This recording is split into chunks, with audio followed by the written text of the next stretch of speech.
Hey, what's up guys? Welcome back to another episode of Hey Ocarina. Today's going to be the pickups video for the month of January and February 2018, so without further ado, let's just get right into it.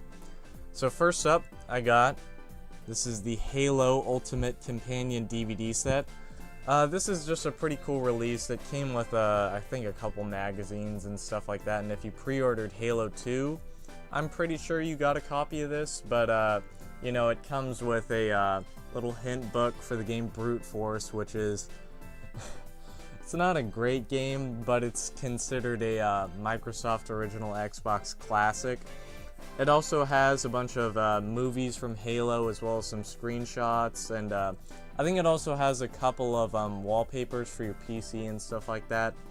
It also comes with the Exhibition 2.0 disc. Now, if you don't know about these are basically discs that have DLC on them, so as well as a couple of demos and things like that. Definitely a cool release. You're able to get it for about $5, give or take, even on eBay and stuff like that. I actually found this at a half-price books, so definitely check that out if you haven't gotten that before. Alright, next up, I got the Prototype Biohazard bundle for the Xbox One. I was expecting this release to be better than it was. It was kind of disappointing, all things considered. It's just an up-resed version of the 360 games. So, yeah, maybe avoid this one. It's up to you, though. Next up, I got Intellivision Lives for the original Xbox. This is a really cool release. I actually ended up enjoying the Intellivision a lot more than I thought I would. I bought one a few years ago, and there's a couple classic games on there that are really good that hold up even today, but definitely a cool release, and it has some of the IntelliVoice games on it, so that gives me a better way to play them, you know, versus an RF output. Next up, I got a sports game, believe it or not, and that is ESPN NFL Football by Sega. Now, the reason I got this was because it actually has some exclusive Sega characters in it. It has Ryo Hazuki, it has one of the characters from Jet Set Radio, and then it also has a Virtua Fighter character, if I recall. But definitely a cool release. I'm gonna take a day and just get all of those characters unlocked just for fun, but yeah, a cool release. Next up, I got Torque Prehistoric Punk. Now, I ended up going through Washington State for a little bit, and their collecting scene is completely just, it's insane how much stuff they have over there. So, it's cool seeing this. This is a game, it's an exclusive for the original Xbox, and it's one that I've been looking for a while, but I could just never find it anywhere. For years, I could never find this game. And then I buy it in Washington State, I come back here to Texas, and I see like 5 copies at local game stores. So that's just how it goes sometimes, you know, but yeah, it was definitely cool to finally get my hands on that game. Then next up, I got Indigo Prophecy. I can't talk there. For the original Xbox. This is a cool game. It's by the people who did Heavy Rain as well as Omicron. So it's a, you know, a narrative-based game. They've gotten a lot of flack lately for some, I think, sexual harassment allegations or something like that. Quantic Dream has, I mean.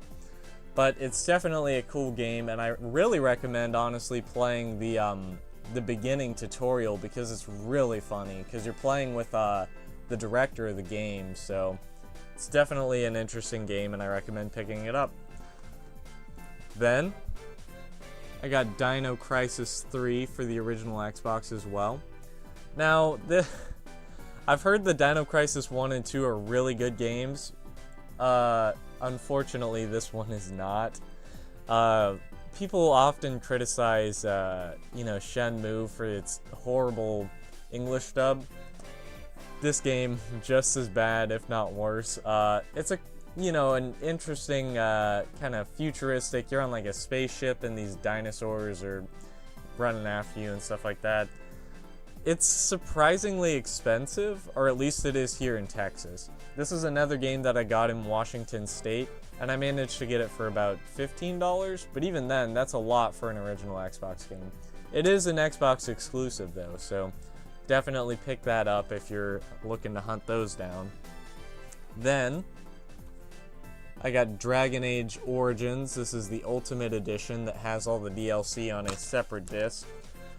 I usually don't like buying these, digitally if I have the option to, so whenever they do bundles like this, I pick them up. And what's really cool about this game is that it's backwards compatible on the Xbox One, so I was actually able to play through the entirety of this game, as well as all the DLC on the Xbox One X. And I'm definitely looking forward to them releasing Dragon Age 2 on backwards compatibility, but we'll get to that pickup in a little bit. Next up, I got Mass Effect 2. This is the Collector's Edition. Now, I had played through the Mass Effect trilogy over summer, and I've just found these, these different Collector's Editions over the past few months, and I just figured I'd pick them up. The last one I'll be needing is the Mass Effect 1 Collector's Edition Tin, which is unfortunately really expensive because I don't think a lot of people picked it up back in the day. But this comes with, like a comic book and just a behind-the-scenes DVD and stuff like that, so definitely cool picking that one up. Then, I got a couple of Sega games. These were both pickups from Washington, and that's just because they had vastly more Sega Saturn and Sega 32X games than we have here in Texas. It used to be that you could find a lot of these, at local shops here in Texas, but it's just gotten impossible to find this stuff. So, for the 32X, I got Shadow Squadron. This is a cool game. It's kind of similar to Star Wars Arcade for the 32X, or you could even compare it to like Star Fox 2, I would say, for the Super Nintendo, which was unreleased, but it's free roaming, you can fly around, you can destroy big capital ships and stuff like that. Definitely a cool game, honestly probably one of the best games on the 32X, so pick it up if you haven't gotten it before. And then, since I drove through Spokane, I decided to pick up Myst for the Sega Saturn, and this is an interesting game because the company that made it is actually based in Spokane, and I got it in Spokane, so that was just a bit of a funny coincidence. Definitely a cool thing. And that's going to be it for my January portion of the video. I'm going to switch out and get everything from February and then record that, so I'll get back to you in a second.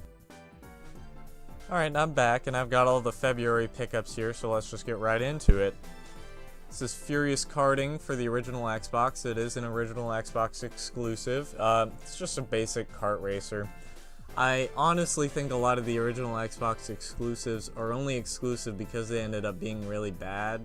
And this is definitely one of the games that's like that. It's just a D-ranked game. So, yeah, I picked up that. Then I got another Xbox exclusive. This is Toxic Grind. It's basically Tony Hawk, but with, a bike instead. So it's like, yippee! That's a cool game. So I got that. Then I got Unreal 2 The Awakening. This is a Xbox and PC exclusive. This never came out on the PS2. Definitely an interesting first-person shooter. I've heard the first Unreal is a lot better than this. They kind of outsourced a lot of the development for this particular game, so still a cool release regardless.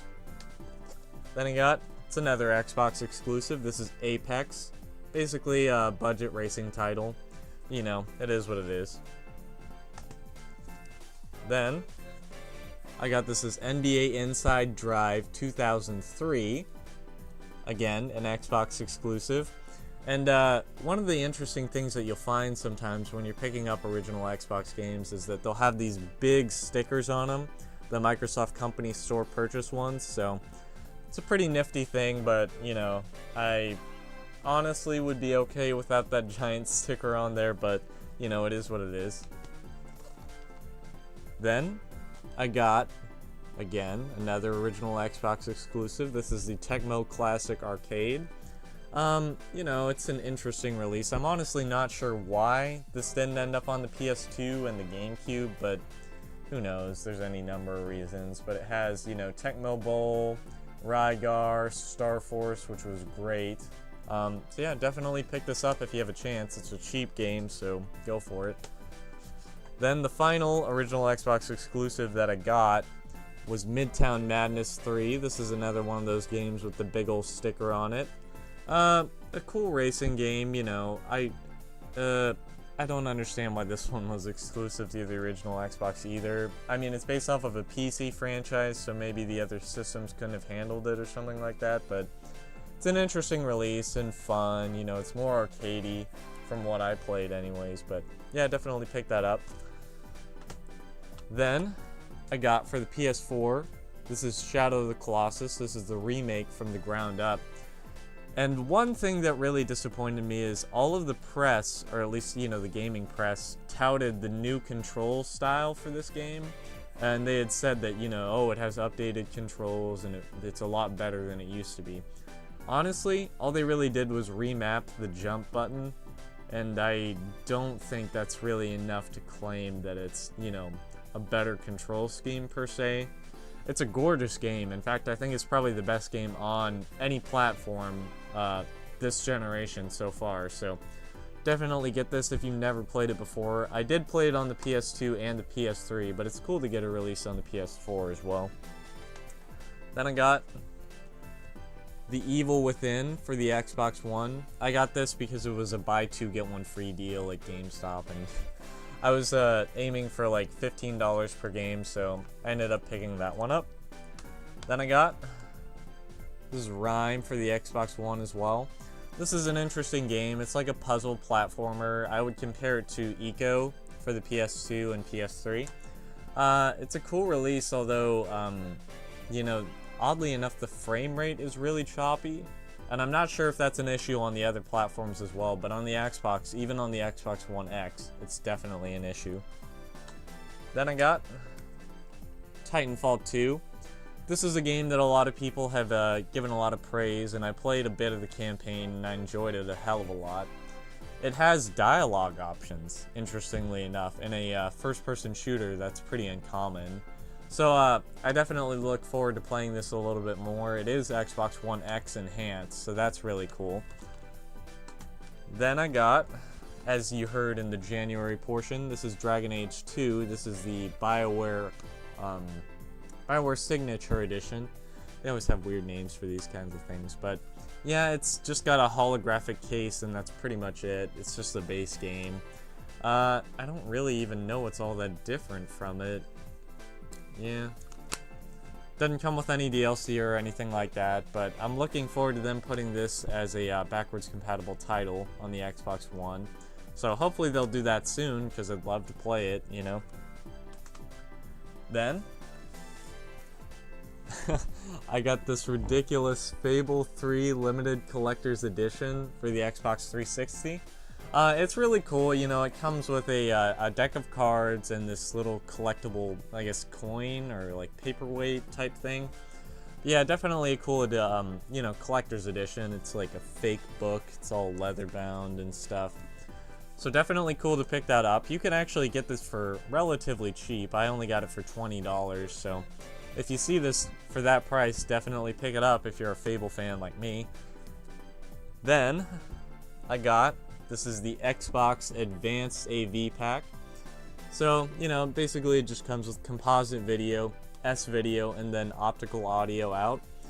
I plan on doing a video on this as well as the official Xbox HD AV Pack, which I actually have, fortunately. And, you know, do some comparisons and stuff like that. So hopefully I'll get that done in the, you know, relatively soon. We'll see. And then finally, I got another original Xbox. Now, anytime I see one of these on Facebook deals for, you know, $10 maximum, I'll, you know, get this or get the system, and usually they sell them for really cheap because the disk drive won't work, and they just say, oh, you know, the system doesn't work, so I'll just sell it off for really cheap. They're actually really easy to fix, believe it or not, and, you know, there's all kinds of videos on the internet. So this is my fourth original Xbox that I have, and I took a couple of pieces out of this and put it in the one that I primarily use here. I took the heat sink out and I replaced the fan, because this is a version, I believe, 1.6, which is like from 2005, whereas the one I primarily use is from 2002, because I like that revision of the board the most.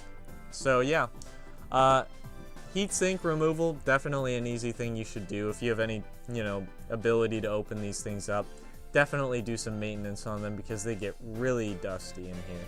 So anyways guys, that's it. Definitely check out Adam Korlick's channel. He's the one who inspired me to do all these videos and all that jazz. And without further ado, just hit that subscribe button if you want, or don't. I can't make you do it, so yeah. Anyways guys, thanks for watching. See you next time.